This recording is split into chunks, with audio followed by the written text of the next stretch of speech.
بعد تاني مرة نلتقي فيها، مبسوطة ان انا اخيرا جالي فرصة ان احنا نعمل انترفيو مع بعض. عاملة ايه؟ الحمد لله كله تمام. الحمد لله كويس. بعد ما شفت العرض الخاص بتاع فيلم بيت الروبي، ايه رأيك في الموضوع اللي بيتناوله الفيلم؟ هو صراحة يعني مش من غير ما احرق احداث، بس هو فعلا داخل في حتة مهمة، والفيلم حسيت انه بيتكلم في موضوع ممكن ناس كتير ما كنتش بتفكر فيه، بس هو المفروض يشغل مخ ناس كتير، بس هو الحقيقه بيتكلم فيه بشكل لايت وبشكل مرح ومبهج في نفس الوقت، وفي نفس الوقت فيه مشاعر. هو فيلم لايت بس فيه مشاعر لطيفه، يعني فيه مشاعر احنا يعني تحس ان تون ممسوك كويس ما بين الكوميديا والمواقف اللي دمها خفيف في نفس الوقت. علاقات زوجيه وعلاقات ما بين الاخوات وعلاقات عائليه فيها قدر كبير من البذر يعني الاحاسيس يعني. بس هو حاسس ان ده بيعمل فيلم في الاخر ممكن العائلات تتقبله، فيلم فعلا لكل الاعمار، يعني عارفه من اول سن اللي هو تحت 12 سنه لحد الناس الكبار ممكن يستمتعوا بيه يعني. فدي حاجه برضو مش موجوده كتير في السينما اليومين دول يعني. صح، ده حقيقي يعني. طيب حضرتك من نظرتك للعمل من ناحيه الاخراج والانتاج وما يخص المجال اكتر. بصي انا جاي ابارك لاصدقائي، يعني هم سواء بيتر ميمي او كريم عبد العزيز او كريم محمود عبد العزيز او المنتجين الاستاذ احمد بدوي، هم كلهم اصدقاء. انا جاي ابارك لهم على شغل هم حطوا فيه مجهود واحترموا شغلهم جدا. هم ناس بيحترموا شغلهم قوي وبحطوا مجهود كبير في شغلهم، وانا حاسس ان عملوا فيلم محترم جدا وفيلم لطيف جدا صراحه. انا استمتعت بيه، ومش جاي اقيم بقى اخراج ولا اقيم كتابه ولا يعني زي ما بقول لك هم في الاخر عملوا حاجه اجتهدوا فيها وعملوا حاجه كويسه جدا. واعتقد ان هم يعني الاهم رد فعل الجمهور في الاخر. انا متاكد في العيد الفيلم ده هيشتغل كويس جدا، وقبل العيد لانه نازل قبل العيد باسبوع، ودي حركه ذكيه جدا من التوزيع. بس انا اتوقع الفيلم ده هيفضل مستمر فتره في السينما يعني ان شاء الله، يعني من غير ما اقر. يعني انا حاسس ان هو من نوع الافلام اللي هيبقى زي ما قلت لك ممكن يجذب شريحه كبيره من الجمهور من صغار السن للكبار يعني. انما مش عايز اقيم، لان هو فعلا بيتر ميمي انا بحب شغله. انا فعلا بحس ان هو حد بيحترم شغله جدا وحد بيبذل مجهود كبير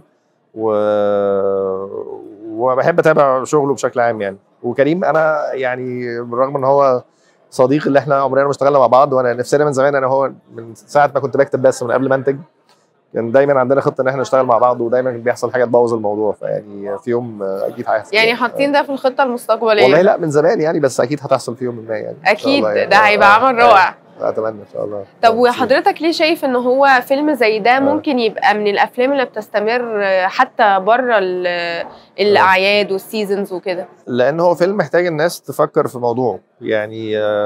مش فيلم مش وجبه سريعه يعني. هو خفيف ولايت ودمه خفيف كل حاجه، بس بالتالي هو بيتناول موضوع كمان بقى هو موضوع العصر، يعني تاثير السوشيال ميديا ازاي ممكن ياثر على العلاقات الاسريه والعلاقات الاجتماعيه عند الناس. فاعتقد ده موضوع مهم، والتناول هنا بخفه الظل وفي عناصر حلوه في الفيلم. فانا حاسس انه يعني طالما الفيلم معمول باخلاص يعني وباحكام، اعتقد ان بما انه بيتناول موضوع زي ده بالتالي الناس محتاجه تديله فرصه شويه تمعن كده، شويه تامل في الموضوع، مش بس مش وجبه عيد يعني. ده اللي اقصده يعني. صح مظبوط.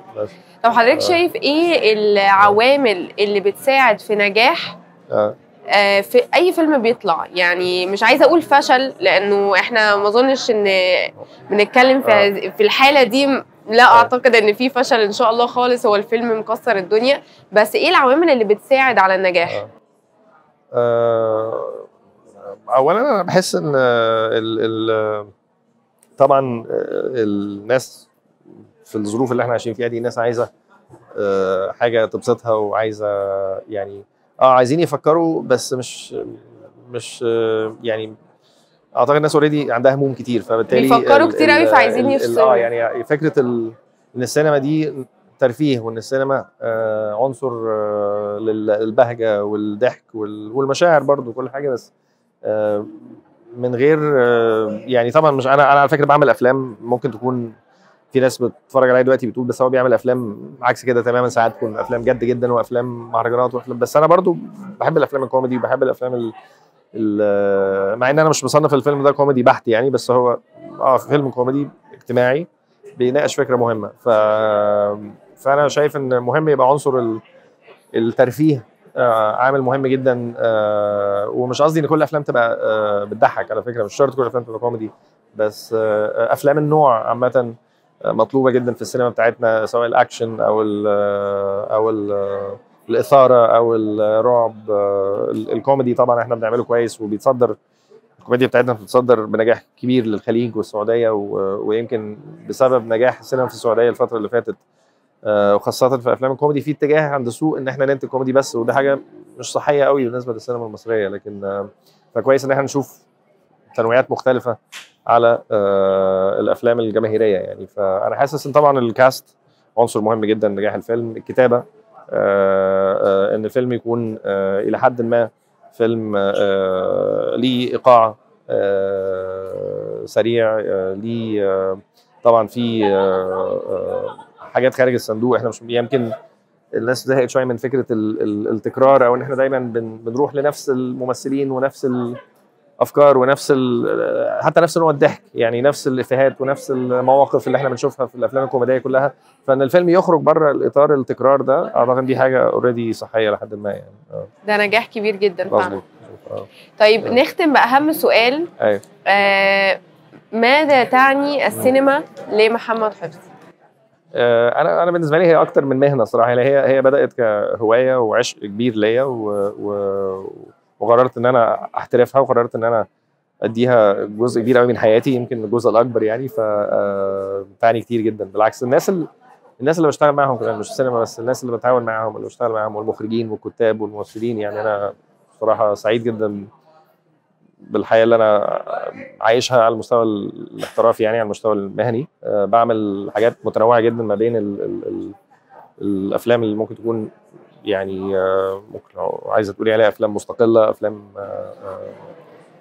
مختلفه شويه، وبحاول اعمل في نفس الوقت افلام جماهيريه جدا وانواع مختلفه يعني. بس شكرا قوي لوقت حضرتك بجد، سعدت جدا بهذا اللقاء.